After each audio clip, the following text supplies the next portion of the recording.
Of great concern to us is that skills are often not being delivered to vital industry and occupational areas due to challenges being faced by RTOs in thin markets.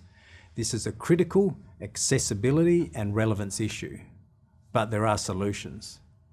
Training delivery struggles to perform in thin markets and in high-cost environments, occupational, industry, and geographic, with a serious consequence for a number of industries and occupations. The factors that create skill shortages are complex, but a key contributor is the lack of availability for training in specific regions, industries, and occupations. We will fail in our aspirations to achieve highly skilled productive workforce in all areas of Australia unless the training market is properly supported to function in thin markets and high-cost environments. I'm the project manager on the Improving Vet Performance project. This project is part of Skills Impact efforts to provide support to industry reference committees in addressing vet reform issues and in providing information in support of the federal government's Vet Reform Roadmap initiative. For many years, there have been concerns about the availability of skills to support the agriculture and horticulture industries. These industries are critical to the Australian economy, yet the demand and supply for training in them is very low and inconsistent with known industry needs. Skills Impact is conducting research to discover why the mismatch between known skills shortages and the supply of training to these industries occurs. We believe there are solutions, but first we need to understand the nature of the barriers to delivery and what can be done to encourage more RTOs to deliver training and for enterprises to actively seek training for their staff. Each day I'm working on interviewing members of industry and RTOs to identify the extent to which industry does engage with vet training, the reasons why they may not engage with vet training, and the barriers RTOs face in delivering training.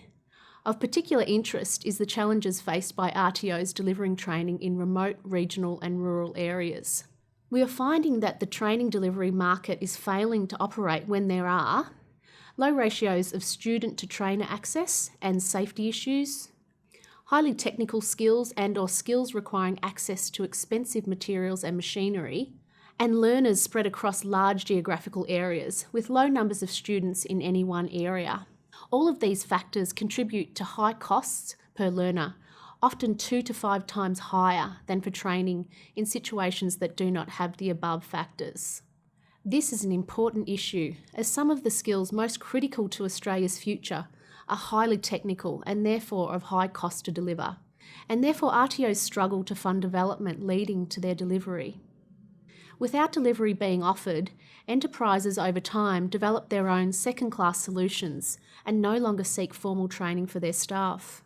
There are a host of factors affecting RTOs and their decision as to whether to deliver training or not. Any one of these issues by itself is enough to prevent delivery. More than one makes a compelling case for RTOs to not offer training for critical industry skills.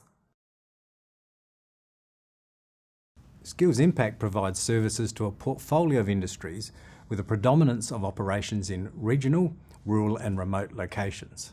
These areas are generally high-cost training environments with student numbers spread over a broad geographical range, leading to a lower potential enrolment numbers for RTOs working in any particular region.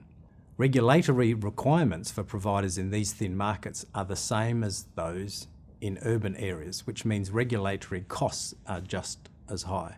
The viability of delivery under these conditions is challenging and often not sustainable, resulting in the failure of training solutions being offered to regions or in specific skill areas, or if it is offered, with a significant compromise to quality or delivery options. This challenge has resulted in a lack of delivery options for many skills occupations in areas of Australia. The lack of delivery against any specific group of units or qualifications should not be a signal that those units or qualifications are unwanted and not relevant to industry or current job roles. It is, however, a signal that identifies that certain sectors and regions are too challenging for RTOs for a number of reasons, and RTOs have decided to withdraw from delivery in those regions. We propose a review of the operation of the vet marketplace, particularly in rural, regional and remote areas. The fact is that training delivery is now consolidating in areas where delivery is viable and not into areas of greatest industry need. RTOs now focus on delivering areas that they are best able to meet the demand in the current regulatory and funding settings. It is therefore not surprising that most train delivery is now against a small number of training packages focused on work that attracts high student numbers and relatively simple delivery environments, i.e. environments with lower technical skills and urban environments where the population density is quite high. These are in areas where training can be carried out in classrooms and simulated work environments, or areas driven by regulation, guaranteeing a supply of students who need a ticket to perform a work function. Cost and visibility of student numbers are key determinants of decisions made by RTOs whether to deliver a course. It has not been driven by industry need. As we all know, quality of delivery is a huge issue in the vet sector. There are many instances of poor quality in the system. In our view, poor quality is best defined by a person receiving certification that describes a qualification or unit outcome, and that person is not able to perform in a real workplace to the standards described in the unit of competency. The current framework places unreasonable demands of quality onto RTOs. It's impossible to deliver quality without enough resources. It's clear that RTOs are now moving away from areas of high student costs and low student numbers to focus on delivering areas of higher student numbers and lower cost. This is a rational move by RTOs to improve their viability, reduce risk, and to improve quality. Simply put, it's not possible for RTOs to deliver quality in areas where funding is low and capacity of students or industry to pay is also low. This is the reality of the training situation in rural, regional, and remote locations.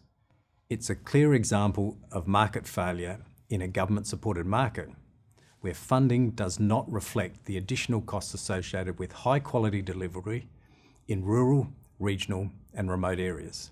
This also applies to delivery of complex technical skills that are more expensive to deliver relative to other less complex skills. We believe that RTO delivery decisions are driven just as much by regulatory risk as they are by cost factors. RTOs are becoming more and more reluctant to take on new areas of training due to the demanding level of regulation in the sector, including the cost of meeting that regulation, particularly where the likelihood of low enrolment numbers is high until markets build, and this can often take many years. If an enterprise requires training outside the existing scope of training that an RTO can deliver, an RTO needs to be fully compliant in all areas of new delivery before a single student can be enrolled or even before the course can be advertised. Traditionally, RTOs would work with enterprises over time to develop capability for delivery and to learn how to deliver in new skill areas. Such an approach under the current system would put the RTO at risk of deregistration. A thriving, useful RTO business can be put at risk by attempting to meet industry needs in new or challenging skill areas. The result is that RTOs are being forced to stick with what they know best and are avoiding offering new services. It's now become too difficult for them to deliver into new areas, and it's just not worth the risk. The result is that industry misses out on much needed training, and perceptions are formed that due to low or no enrolments, a qualification or unit is not needed. Part of the solution is to reduce costs and make it easier for RTOs to deliver into thin markets. For example, anytime Skills Impact, on behalf of industry, makes a significant change to a training package, the revised components are uploaded onto the National Register, training.gov.au. If the revision has been significant, RTOs across the nation are now faced with the challenge of revising all their training and learning and assessment strategies for each unit of competency, as well as any related materials, including where necessary improving trainer skills. This is an expensive and time-consuming process for RTOs.